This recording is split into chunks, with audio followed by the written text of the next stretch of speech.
It's 7 years and slightly over 2 months since he died. I talked about it, I worried about it, prayed about it, I even fasted about it. I made a conscious effort to not worry about it. Have faith. So I did. I hoped for things not seen. My dad really sacrificed himself for the community, for the church.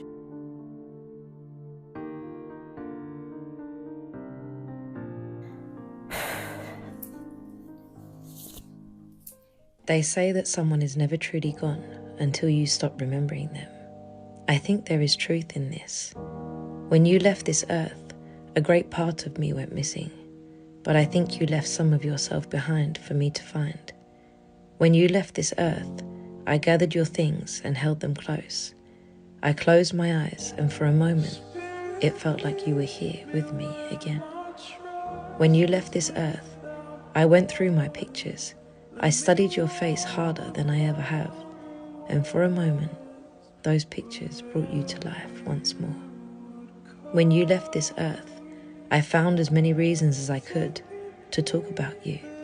I tell stories about you, and for a moment, we are living in those memories again. Every day, I find as many reasons as I can to remember you.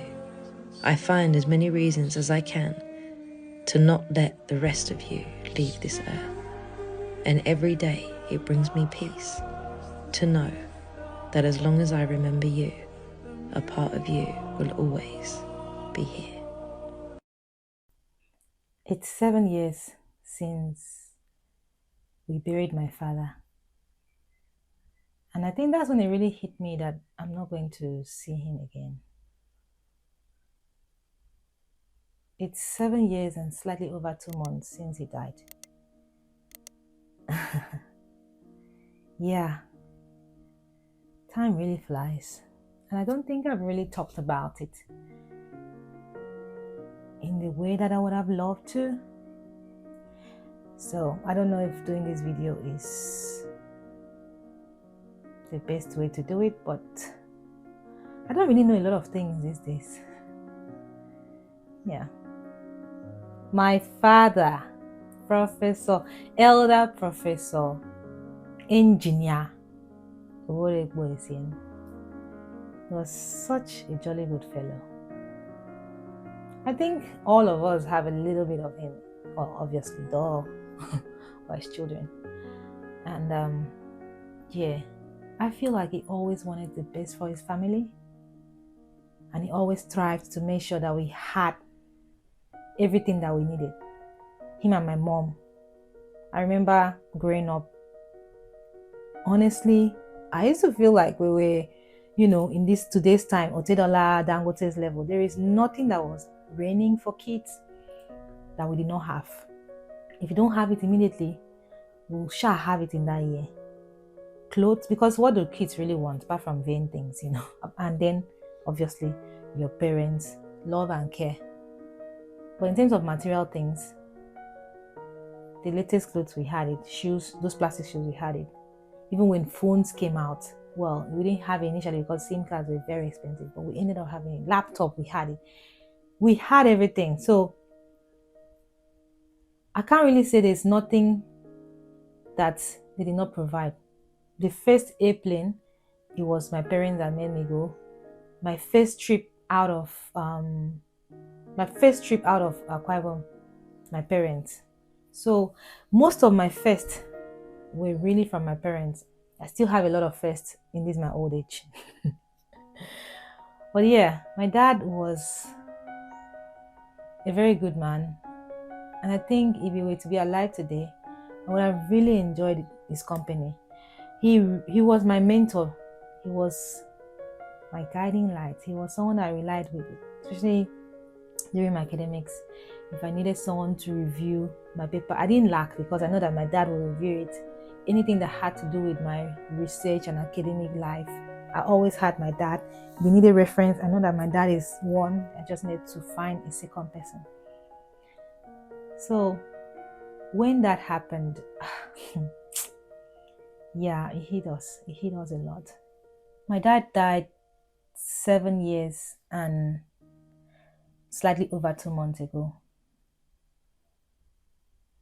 And 7 years in in one day's time, it will be 7 years since we buried him. I knew that in talking about this, there's going to be a lot of mumble, a lot of incomplete sentences. My thoughts would be everywhere, no matter how much I think I've put my thoughts together, they're still like scattered everywhere. So I wrote everything down and I'm just going to be reading from it. So yeah, let's do that.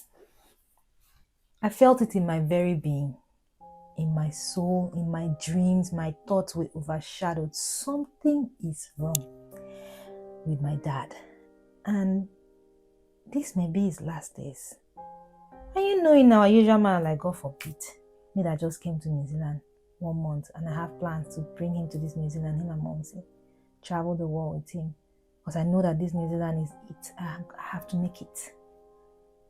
I have the opportunity to sponsor them on something, pay for their accommodation, pay for their flights, pay for everything. Nah, it can't be possible. But my dreams, my soul, in my very being, I kept thinking, something is wrong with my dad. I talked about it, I worried about it, prayed about it, fasted about it. Still, I didn't get any peace. The thoughts didn't settle. The storm kept raging from my subconscious to my conscious mind. Time difference wasn't even helping because at this time I was already in New Zealand and it was winter, so we were 11 hours ahead. And then being in different countries from home didn't help as well because he was not in Nigeria. I was not in Nigeria. I talked about it. I worried about it. Prayed about it. I even fasted about it. I made a conscious effort to not worry about it. Have faith. So I did. I hoped for things not seen. It didn't stop the events that unfolded in the next days. Days later, I will be sent a condolence message by 2 students who, by the way, are not related to us in any means, but the mere fact that they were students in the engineering faculty in UNIU. And I'm not even close to them, other than the fact that I was once their lecturer, who, by the way, I'm very sure they did not respect. So the first message will come before the call, and the second after the call. I would ask, what are you condoling me for? They would apologize, saying, never mind. This single act by those 2 individuals will feed into my restlessness. That week when it happened, I wasn't myself. I couldn't sleep. The moment I have a break from studies, that's the first thing that hits me. Call your dad. Call your dad. What is wrong? Something is wrong. I'll dream about it. Terrible nightmares. And God forbid, wake up and pray. But you can. So I remember I even called Momsy. I was like, how is daddy? She said he's fine. I need his number. Can I talk to him? And I think she was supposed to send me his number. I don't think I followed up. Or I don't know. She was just like, it's fine. Just focus on your studies. And honestly, I don't even think she knew what was happening at that time as well. So she's like, why is this one worried? Focus on your study, Joe. On the day when it happened, I would get a call from home asking me if I was back in my accommodation. And this is my mom. And I will say, no, but you can say what you want to say because I make time for family. And I do. I'll be told to wait and notify them when I get home. Then the second Facebook message will come in. I'll answer this one rashly because why are you guys stressing me? And he will realize that he messed up. They planted a seed and it was germinating fast. The question I still have to today is, how did they know before I did? They are not family. I don't even think we attend the same church. So how did they know? Bad news travels fast. Because how did they know before any of my family members? Who told them? Where did they get this information from?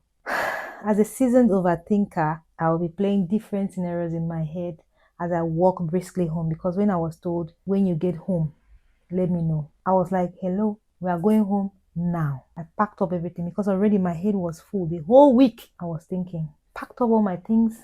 I walked briskly home. But on my way home, different scenarios were playing in my head. Each scenario leading to one thing. That is dead. I'll tell myself, it can't be. That's not the agreement me and God had now. Can't disappoint me. Not now. Come on. Stop thinking like this before you make it a reality. Don't be a little fit. Ha! God. Reaching my accommodation, I got in. My heart was racing. I was waiting for those busybodies to tell me why I need to be receiving condolence messages when I've not been told anything from home. Because I'd asked them why, and them completely ignoring me now because they knew they fucked up. These guys, these two students. So full panic mode activated. Why is mommy not calling me? Why is she not calling back? I'm in the hostel and I let her know I'm in the hostel. So store, why are you calling me? Why are you not calling me back? Finally, the call comes in. It's my mother. She sounds off. God, this is not what we agreed on. This is not what we agreed on. Then I kept telling myself, Sinem, don't panic. Breathe. Please, don't doubt. Keep keeping the faith. Act normal. You know how when they want to tell you bad news, they start with giving you history? So the history lesson came. Remember that your father went to this so place? Yes. Remember when he was sick, so got well, and so he decided to go on a trip? Yes. Remember all this? Yes. I also added that I tried to call him but couldn't reach him, and he said not to worry, that he's fine, because I tried to call my dad's number on WhatsApp. It didn't go through. So that's when I was like, oh, actually he's not in the country, let me try his Sierra Leone number. But I didn't have it, the new Sierra Leone number, so I asked for it. So I didn't get it at that time, and I wish I kept pressuring. So she said, yeah, because looking back, she also didn't know it was bad until the people with him, in my opinion, could not cover it again and decided to tell her a little too late. I don't know why we Nigerians like to do that, Sha. Someone is ill, but you refuse to tell the spouse with claim that you don't want to worry her. She will still end up being worried. So why don't you just, take away the pain of her waiting and tell her early? What a silly reason. Like, and some parents do this too. Just let the family member go through those emotions. It saves them from overthinking it. All those shoulda, woulda, coulda also saves you from being the villain in the story, because now those men are villains in my story. Anyway, let's get back to the gist. The mom will call me and ask few questions, then finish off with, well, are you sitting down? Now, if you are a Nigerian and you are asked this question, you know it's about to go down. You know that you're about to receive a news that will shock your core and make you lose balance. And the news is mostly not good news. But this baby girl wasn't going to lose faith. Stay strong. God is in control. So I wasn't sitting down, but I needed to hear whatever she wanted to tell me. And I needed to hear it fast. I need to call those boys bluff. I needed that seed they planted that had germinated into a big forest to wither and die. And she broke the news. It didn't work back.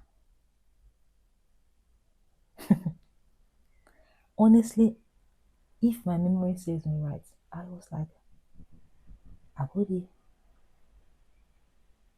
goosebumps. Like, I was lightheaded. And now I understood why they used to tell people, sit down. And she said it the second time. My legs got weak.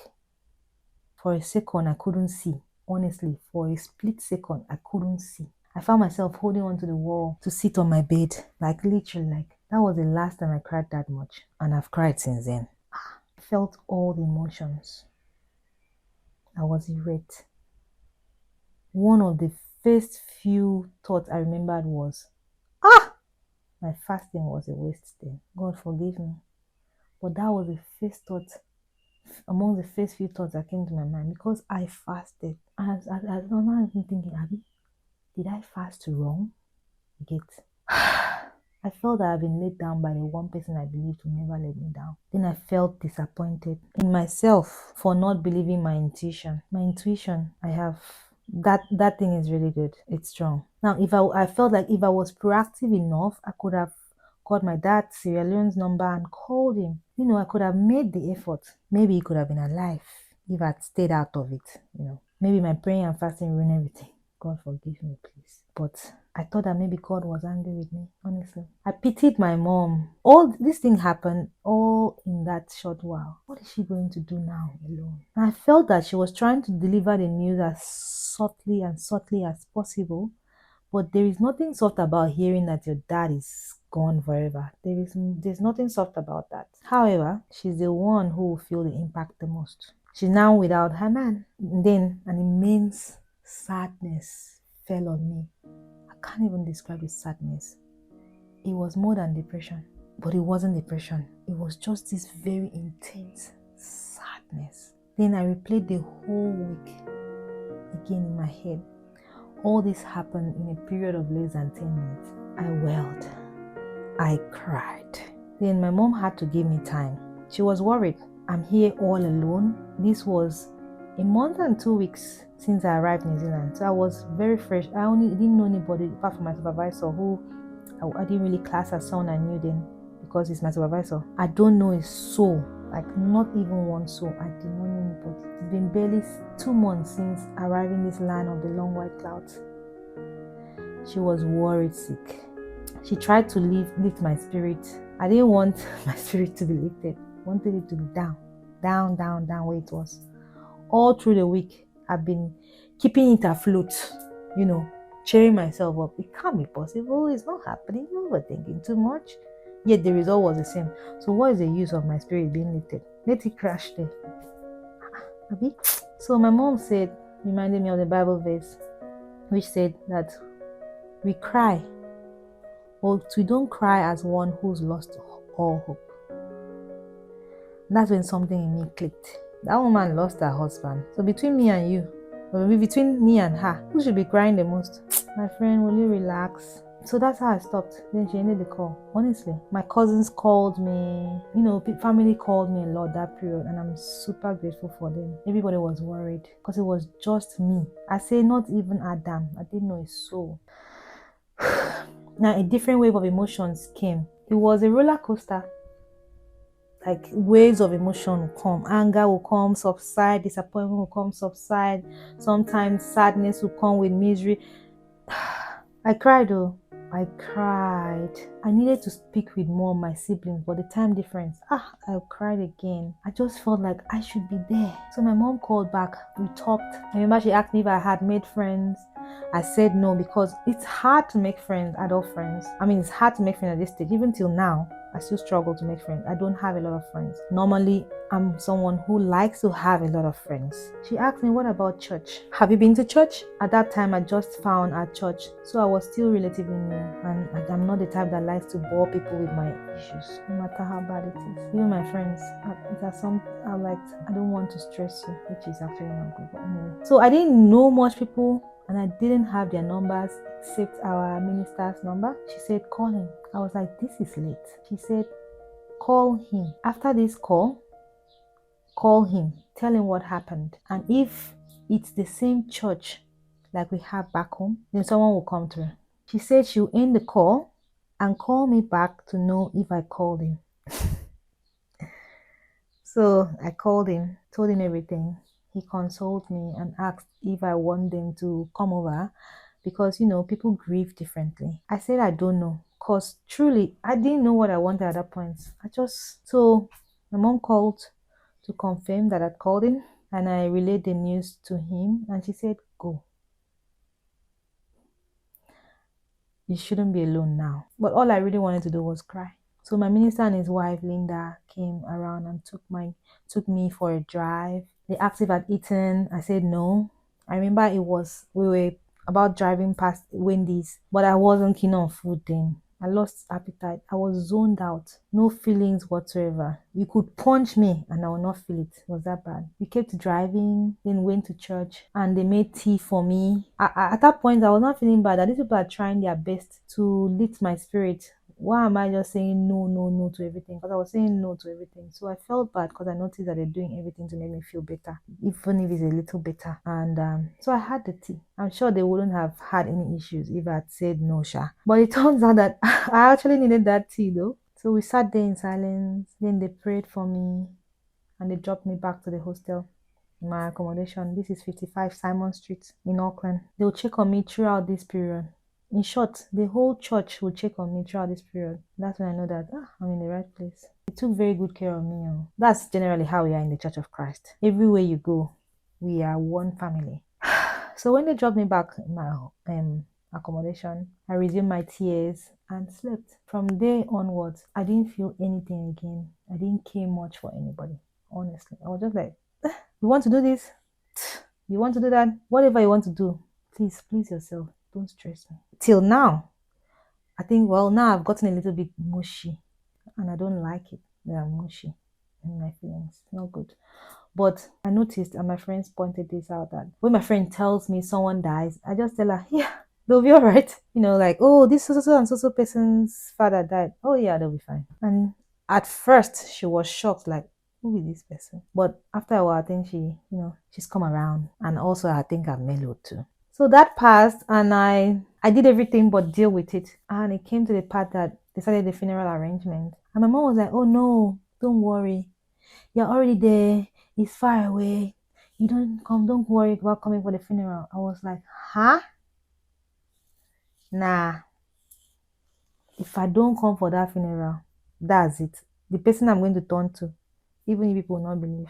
I told my mom that I need closure. That funeral, I must be there. I think my mom was worried that if I come back to Nigeria, to you, that I may not want to go back for my PhD. And it's fair enough because, yeah, people react to things differently. On the other hand, me, I was like, this PhD that my dad has already wanted to like my dad has already been encouraging me to do. If there's anything I need to do in honor of him, is to finish this PhD and finish it on time. I had to, like, it was from our discussion that my mom, I told my mom and convinced her. And I did not really know much about the fact that if you're doing a PhD and you happen to lose someone, you can take 3 months bereavement leave. I did not know that part. It was a friend of mine who lost his dad that told me about it. He had taken a 3-month bereavement leave, but that was after. So I only took 2 weeks. 2 weeks off.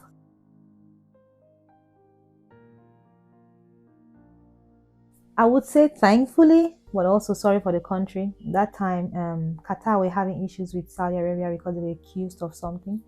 So people were avoiding their airspace. So their flight was cheap. I got my ticket for $1,600 plus or minus. So it was very cheap. And I paid that. The student insurance I was with, I cannot remember the name right now, but it starts with A. Auckland University recommended student insurance, had it in their policy that they are going to refund the money if it's traveling for bereavement. He never did.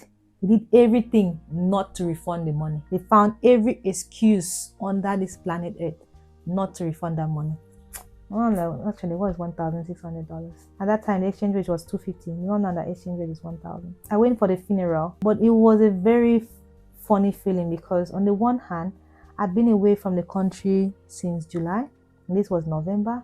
So I was excited to be back home to my comfort zone, to home, where I see familiar faces, people that love me, actually genuinely love me. But at the same time, something big was happening. We were burying my father. So I guess it was surprising to some people when they see me and I'm smiling. But even though I did not even know how to behave. Should I be crying? Should I be smiling? I couldn't even cry. Honestly, I couldn't. Even if I forced myself, I couldn't. Because I remember on the funeral, I was standing by the grave. I was watching them dig the soil, pour in the grave, and we're just there, like zoned out. And when I look at the picture, almost all of us in my family were like that. Like,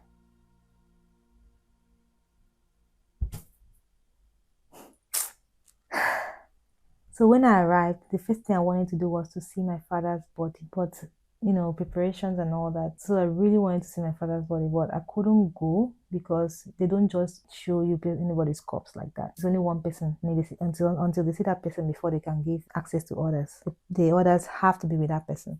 So it was just my mom. So I couldn't just drive up and say, hey, it's my father. They will not answer you. And when I saw my dad, see, if you wake up with life, thank God, I was like, this cannot be my father. Ha!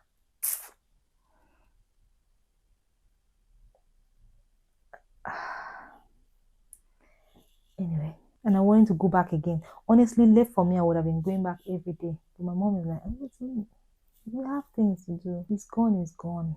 You cannot bring him back. So focus in the future. Do what needs to be done and move on. That's how we roll. We, did everything that needed to be done. Got our clothes ready, went to the village, all those things. I'm really grateful to my church members that really helped, my family members, my cousins, my uncles, my aunties, friends. My friends came. I remember was it two or three of my friends were pregnant? No, I think two were pregnant. One heavily pregnant like this, very pregnant. But they came. Those that could come came. And yeah, they were with me. At that point, I was either happy or very, I don't know. I wasn't in a good space. But in my mind, I thought I was in a good space.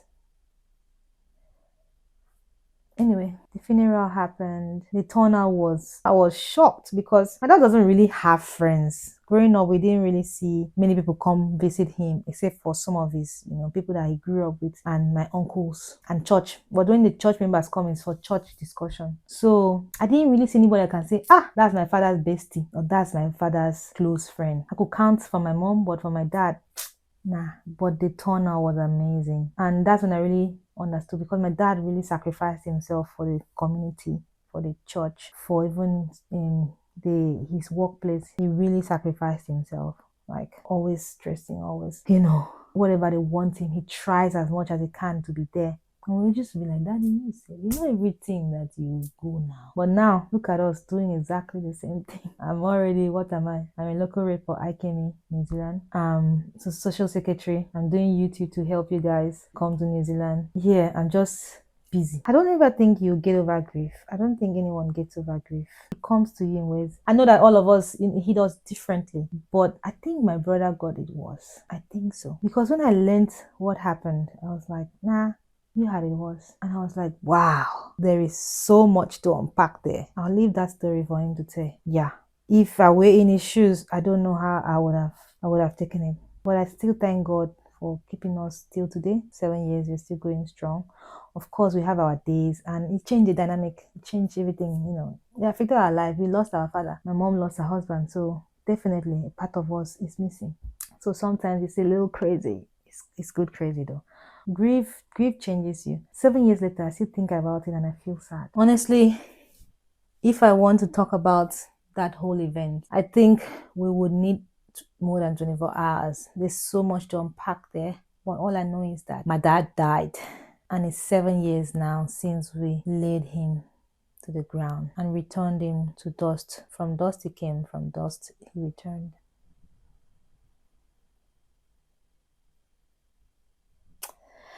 Anyway, I'm hopeful. And it's sad that because there were so many things I would have loved to do with him, for him. And I always prayed to God that I'll have my dad and my mom sit on my wedding and give me out in marriage. But God had other plans for my dad. But I'm grateful that God is taking care of us, taking care of my mom, taking care of my siblings. And he's always been there for us. And the kind of family that we have, I'm grateful for them, supportive, and my friends and my church. So I'm really thankful for many things. I've achieved a lot in these 7 years. Of course, being a human being, I feel like I can do more. That's typical human being behavior. Looking back, I've really come a long way. I still have a long way to go. I still have a lot of lessons to learn. I just feel like people should need to be patient with me and I be patient with them. But yeah, grief is terrible, man. It just hits you sometimes when you least expect to. So if you still have your dad and your mom with you, you still have your parents, even though it's one parent or both parents with you, hold them close. I'm not saying if your parents are abusive, go and no. I'm not talking about those ones that did not know what parenthood is. I'm talking about those ones that were parents. Love them. Take care of them. Tell them that you love them in the language you guys use. The parents may not like I love you. They may like to show. So show them that you love them and enjoy every moment. Take photos, do videos. Thank God for my sister. And that's why I don't joke with photos and videos these days. Because if not that she used to take all those photos and videos, you would not have some clips that we have now, which really shows you the kind of person my father was in those videos. So do them, take those photos, take those videos, no matter how awkward they are, do it. Because when you're older and anytime they leave this earth, you will look back and you will remember. Because the person that you see in that video is going to be different from the person that you see laid on the ground. I tell you, two different bodies. Go and tell your dad, go and tell your mom that you love them, again in the language that they will understand. It's your girl, the sassy engineer. Take care.